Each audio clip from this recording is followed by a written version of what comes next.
मेरे अजीज साथियों और दोस्तों, अल्हम्दुलिल्लाह आज ऑल इंडिया मजलिस-ए-इत्तेहादुल मुस्लिमीन की जो महफिलें नजर आती है तो बड़ा प्राउड फील होता है हम लोग। तो जब 6-7 साल पहले हम लोग निकले थे इसी दिल्ली की सरजमीन पर अलग अलग इलाकों में, तो कहीं 4, कहीं 6, कहीं 10 लोग नजर आते थे, और वो भी ऐसे कि जैसे मानो कि उन्हें बड़ा डर सताता हो कहीं प्रशासन की तरफ उनके ऊपर कोई एक्शन ना हो जाए। तो वो एक डर था। मगर आज अल्हम्दुलिल्लाह ऑल इंडिया मजलिस-ए-इत्तेहादुल मुस्लिमीन के जिम्मेदार साथियों ने और आप सब लोगों ने मिलकर उस डर को हटा दिया है। आज बैरिस्टर असदुद्दीन ओवैसी साहब की सदारत में और दिल्ली प्रेसिडेंट साहब की क़यादत में हम ये काफिला दिल्ली में बड़ी मजबूती की तरफ लेके चल दिए हैं, और उम्मीद करते हैं आपके इस बात से एक बेहतर रिजल्ट निकाल के दिखाएंगे जो आप लोगों के अंदर जज्बा नजर आता है उसको देखते हुए। जिस तरह हमारे आलिम सरफुद्दीन साहब ने नात पढ़ी और जिस जज्बे से समीर साहब ने आप लोगों को रूबरू अपनी बातें रखी, तो मैं समझता हूं कि आपको इस्लाह करने वाले जब ऐसे ऐसे लोग आपके बीच में मौजूद हैं और आपको रास्ता दिखाने वाले ऐसे ऐसे लोग मौजूद हैं, तो क्या जरूरत है हमें ऐसे लोगों के पीछे चलने की जिन लोगों को सिर्फ इलेक्शन के दरमियान हम अपने बीच में देखते हैं। आपके बीच में कांग्रेस का नुमाइंदा भी जीता होगा, आम आदमी पार्टी का नुमाइंदा भी जीता होगा। ये मौका आप ही ने उन्हें दिया, गैरों ने तो नहीं दिया। भाई कभी आपने कांग्रेस को अपनी पार्टी समझ के वोट दिया, कभी आम आदमी पार्टी को अपनी पार्टी समझ के वोट दिया,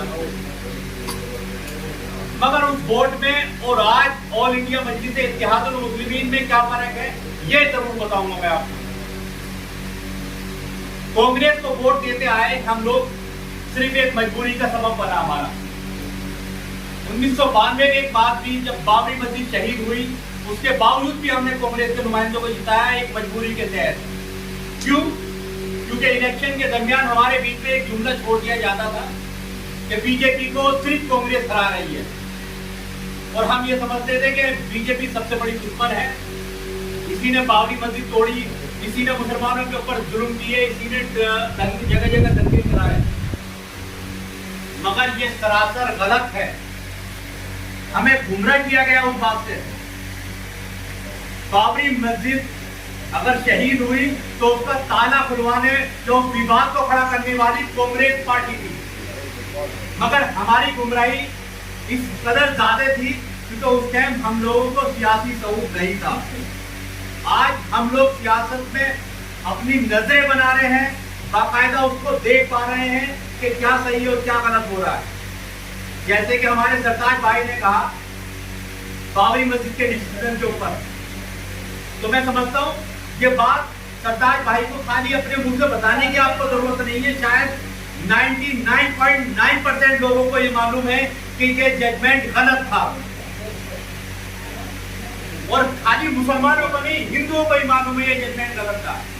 मगर हमारी मजबूरी, जैसे हमारे साथी ने कहा पहले के दौर में तलवारों के जोर पर तो हुकूमतें चला करती थी, मगर आज तलवारों का दौर नहीं रहा। आज तलवारों का दौर नहीं है, आज दौर है आपके वोट का, और ये वोट किसी तलवार और किसी राइफल से कम नहीं है आपका। अगर आसाम के अंदर बदरुद्दीन अजमल है तो वहां ऑल इंडिया मजलिस-ए-इत्तेहादुल मुस्लिमीन की जरूरत नहीं है, क्योंकि वहां अपनी क़यादत मौजूद है और वो मुसलमानों की सरपरस्ती करना जानती है। और ये बात बैरिस्टर असदुद्दीन ओवैसी ने अपनी डिबेट में कही, बाकायदा एक इंटरव्यू में कही कि मुझे आसाम जाने की जरूरत नहीं है, मेरा भाई वहां बदरुद्दीन अजमल मौजूद है जो अपनी कौम की आवाज उठा रहा है। आपको और हमें इस बात को समझने की जरूरत है। अगर हमने इन बातों को समझ लिया तो शायद हमारा वोट जीतेगा नहीं, बटेगा नहीं। लोग बात कहते हैं 2-4 सीटों से क्या कर लोगे, 10 सीटें से क्या कर लोगे। अरे मेरे भाई, एक मर्द मुजाहिद ने पूरी पार्लियामेंट को हिला कर रख रखा है, आप 2-4 की बात करें। अरे इस्लाम में कब जरूरत पड़ गई अक्सरियत की? इस्लाम में जो भी जंगें जीती गई हैं हौसलों से जीती गई है, कभी तादाद से नहीं जीती गई। वो हौसला था हमारा, वो जज्बा था। ये कहां से कुछ दिनों वाली सूरत हाल हमारे अंदर पैदा हो गई कि हम तादाद के ऊपर गिनती करने लगे अपनी, कि हमारी तादाद नहीं है। अल्हम्दुलिल्लाह इतनी तादाद है हमारी कि हम अपने हक को उठा सके, अपने आप को मनवा सके। दिल्ली के अंदर 8 सीटें ऐसी हैं, आप अब विधानसभा की बात करता हूं मैं, 8 सीटें ऐसी हैं जहां से सिर्फ मुसलमान और मुस्लिम वोट पे ही जीत सकता है, एक वोट भी किसी का ना मिले। और उसके बाद 13 सीटें ऐसी हैं जहां सिर्फ मुसलमान फैसला करता है कि किसको जिताना है और किसको हराना है। आप भी अपनी तादाद और अपनी ताकत को कमजोर मानते हैं।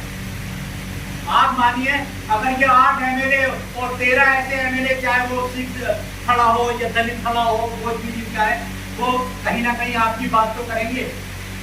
अगर ये लोग विधानसभा में जाते हैं और सरकार बनाने की जरूरत पड़ जाए तो आपकी मर्जी के हिसाब से काम होगा। अगर सत्ता में नहीं भी जाते ये लोग तो कम से कम विपक्ष तो बनेंगे। आज विपक्ष किसे बना रखा है? जो आपकी बात करना नहीं जानता। क्या तबलीग के ऊपर कोई मसला आया, किसी ने आवाज उठाई, कोई विपक्ष आपके लिए खड़ा हुआ, कोई कांग्रेस का नुमाइंदा, कोई आम आदमी पार्टी का खड़ा हुआ? मेरे भाई ने आम आदमी पार्टी के हमारा मुद्दा की बात करी। डॉक्टर इरफान साहब बैठे हैं उसको बात से, मैंने भी वहां आके सामान बांटा था, भोगला पे आके। उनके जिनके घर गिराए गए थे, मैंने उनके घरों में जाके पूछा कि हमारे साहब की तरफ से कोई मदद आई। 2-4 घरों के अलावा गिनती नहीं। और आपने देखा होगा उन्होंने सोशल मीडिया पे डाला था कि मुझे दंगल पीड़ितों की मदद करनी है, आप लोग चंदा दो। आप जानते हैं, आरटीआई डालने देख लीजिए चंदे की सूरत में कितना माल इकट्ठा किया उन्होंने। ऐसे लोग मानने चाहिए तो मौत के ऊपर हमारे ऊपर सियासतें करेंगे, अपनी दुकान अपनी तिजोरियां भरेंगे। नहीं चाहिए हमें ऐसे लोग जिनका जमीन भरा हुआ है। अगर हमारा सुंदर खान उस दिन केजरीवाल की आंखों में आके डाल के कहता कि तू तबलीग के ऊपर इल्जाम लगा रहा है, अगर वापिस नहीं लिया मैं पार्टी छोड़ता हूँ, अपनी कौम के साथ खड़ा होता हूँ, तो ये कौम उसके साथ नहीं खड़ी होती? बिल्कुल होती खड़ी। मगर क्यों मैंने आंखों में आके डाल के नहीं कहा? क्योंकि कठपुतलियों को इजाजत नहीं होती बोलने की। सिर्फ वो एक दिखावा था, वो एक छल था जो आपको और हमें ठगा गया। मेरे भाइयों, आज ऑल इंडिया मजलिस इत्तेहाद मुस्लिमीन आपके बीच में है, पूरी दिल्ली में मौजूद है, और हम आज उस लेवल पे खड़े हैं कि हम बेहतर रिजल्ट निकाल सकते हैं। मैंने ओखला से शाहीबाग से इलेक्शन लड़ा था पिछला बार, 2500 के आसपास मुझे वोट मिले, मगर मैंने हिम्मत नहीं हारी। मेरे साथी जो लोग कैंडिडेट और थे वो घरों में बैठ गए, क्योंकि देखिए माल और दौलत हम पे अभी इतना नहीं है जो हम इलेक्शन हार नहीं, क्यों इलेक्शन में वोटा खर्च होता है, इलेक्शन हारने के बाद भी मुस्तकिल लगे रहे, क्योंकि लगने में पैसा खर्च होता है, होर्डिंग बैनर पोस्टर सब चीजों में पैसा खर्च होता है, तो शायद वो हल्के से ढीले पड़े। मगर आज जज्बा फिर जागा, उन्हें नजर आ रहा है कि हमें पिछली बार हमारे साथ हमारी पार्टी ने जाहिर फैसला किया था, हमारा साथ किया था, आज हम इस पार्टी का साथ देंगे। आज वो इस नीयत से लग रहे हैं कि हमें टिकट मिले न मिले, मगर ऑल इंडिया मजलिस इत्तेहाद मुस्लिमीन का इस बार अल्हम्दुलिल्लाह अकाउंट खोल के रहेंगे, और खाली अकाउंट नहीं खोलेंगे, अल्लाह ने चाहा हम 20 से ज्यादा सीटें जीत के निकालेंगे। मेरे भाइयों, आप लोग समझे इस बात की गहराई को कि घूम फिर के रिजल्ट आपके बीच में आना है। आप सबको परख चुके ना, एक मौका इस पार्टी को भी दे के देखो। और जो लोग कहते हैं के ऊपर इल्जाम लगाते हैं, तो मेरे भाइयों, हर दौर में बड़ी शख्सियत जब भी आई है सब पे इल्जाम लगे। जब अलीगढ़ यूनिवर्सिटी का सैयद साहब ने मसले के आगाज किया, उन पे भी इल्जाम लगाए गए, उन्हें भी धुतकारा गया, भगाया गया, टूटी चप्पलें उनकी झोली में डाल दी गई चंदे के नाम पर। मगर उन्होंने बुरा नहीं माना। बड़ी बड़ी शख्सियतें आई हैं, उन पे भी इल्जाम लगाया। और असदुद्दीन ओवैसी को कोई बीजेपी का एजेंट कह दे, अरे वो आदमी ऐसा है कि पूरे बीजेपी को खरीद ले। वो अपने लिए नहीं खड़ा हुआ, वो अपनी कौम के लिए खड़ा हुआ। उन्हें क्या जरूरत है अपने आप को पूरी तरीके से बीजेपी के खिलाफ बोलने की? उन्हें भी डर नहीं लगता होगा, वो भी तो एक इंसान है, उन्हें भी ऐसी तालीमों से डर लगता होगा। मगर उस आदमी के अंदर ईमान की ताकत है। आप मानिए, मैं 10 दफा उनके साथ गया हूँ यूपी के दौरे पर। हमने कहा सदर साहब, यूपी में गुंडा राज चलता है, यहाँ का निजाम अलग है, आप काफिले के साथ कम से कम 100-150 गाड़ियां लेके चले और हम लोगों के पास हैं इतने लोग जो आपके पीछे पूरा काफिला चल सके। उन लोगों ने कहा, अगर मौत, सदर साहब ने कहा हमसे, अगर मौत आई तो तुम रोक लोगे मुझे क्या? अल्लाह ने मेरे लिए मौत लिखी तो तुम में से कोई बचा लेगा क्या मुझे? वो एक जज्बा है उसका। यूपी के दौरे के लिए चाहे वो 200 किलोमीटर 300 किलोमीटर दिल्ली से गाड़ी जाना हो, वो सिंगल गाड़ी में निकल जाते। आप इस आदमी को क्या 20 अभी कौम के लिए लगा हुआ, और खाली कौम नहीं, ये मजलूमों के लिए लगे हुए। कभी उन्होंने खाली मुसलमानों की बात कभी नहीं की। लोगों को लगता है ये खाली मुसलमानों की बात करते हैं।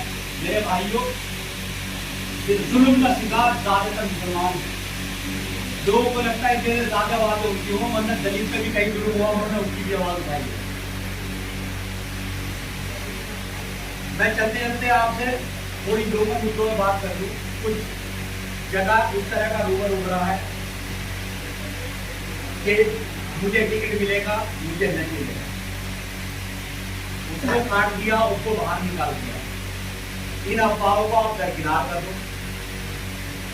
पिछली बार पार्टी ने टिकट दिया था, 10 लोगों को टिकट दिया था, 10 में से 2 लोग ऐसे थे जो नए थे, जिसमें एक डॉक्टर साहब को भी टिकट मिला था, इनका पर्चा कैंसिल हो गया, 9 ही रह गए।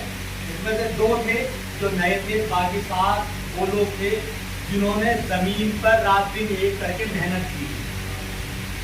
8-9 महीने का वक्त है, हो सकता है इसमें 10 कैंडिडेट हो। मैं किसी का नाम फाइनल नहीं कर रहा, हो सकता है 10 कैंडिडेट होंगे। जो सबसे अव्वल नजर आएगा, जो सबसे अव्वल मेहनत करता नजर आएगा, इंशाअल्लाह उसकी मेहनत जाया नहीं जाएगी। और ये नहीं कि रूमर उड़ाने वाले कोई कलीमुल हफीज साहब, हमारे सदर साहब के कहने को वो रूमर उड़ा रहे हैं, या बैरिस्टर साहब ने कोई इशारा कर दिया कि तुम जाओ, ऐसा इस पार्टी में कभी नहीं होगा। बाकायदा जेरे निगरानी कलीमुल हफीज साहब के, जो हमारे दिल्ली प्रेसिडेंट हैं, उनकी जेरे निगरानी में एक हैदराबाद से डेलीगेशन आएगा। वो डेलीगेशन आपके बीच में आके मिलेगा आपसे, आप लोगों से आपकी चाहत पूछेगा कि बताइए आप लोगों की चाहत क्या है। वो सरदार साहब के पास नहीं आएगा, वो कोई और पदाधिकारी उनके पास नहीं जाएंगे, न मेरा सहारा लेंगे, वो आपके बीच में आएंगे कि आपकी राय क्या है। तो जाहिर की बात है, आपकी राय वही होगी जो सबसे अव्वल दावेदार होगा, जो अव्वल की निकाल सकता है। तो इस रूमर को हटा दीजिए। अल्लाह ने चाहा एक मजबूत और बेहतर कैंडिडेट आपके बीच में आएगा, जो भी आएगा। और इस बार जैसे कांग्रेस को बदल दिया, आम आदमी पार्टी को दिया, इस बार MIM को लाके देखो, इंशाअल्लाह अल्लाह रब्बुल इज्जत ने चाहा तो इसे नहीं बदलोगे आप। क्योंकि काम वो कैंडिडेट नहीं करेगा, काम करेगी ऑल इंडिया मजलिस इत्तेहादुल मुस्लिमीन, उसको काम करना पड़ेगा और हम लोग आप लोगों के साथ मिलकर काम करवाएंगे इंशाअल्लाह। तो आपसे ये कहता हूँ, आप खानों में ना बैठे, किसी के साथ इधर किसी के साथ उधर ना बैठे। जो भी है ऑल इंडिया मजलिस इत्तेहादुल मुस्लिमीन का सिपाही है और सिपाही बन के काम करे, उनका रास्ता दिखाएं, इस्लाह करें। बच्चे हैं तो बड़े बुजुर्ग उनकी इस्लाह करें, और बड़े बूढ़े अगर कहीं गलत कर रहे हैं तो बच्चे मिलके उन्हें समझाएं कि 72 सालों से हम लोग भटके थे, चचा ताऊ अब तो सही राह में आ जाओ, क्यों भी खेल रहे हो इसको। उम्मीद करता हूँ आप ऑल इंडिया मजलिस इत्तेहादुल मुस्लिमीन के साथ सब लोग साथ खड़े हैं इंशाअल्लाह।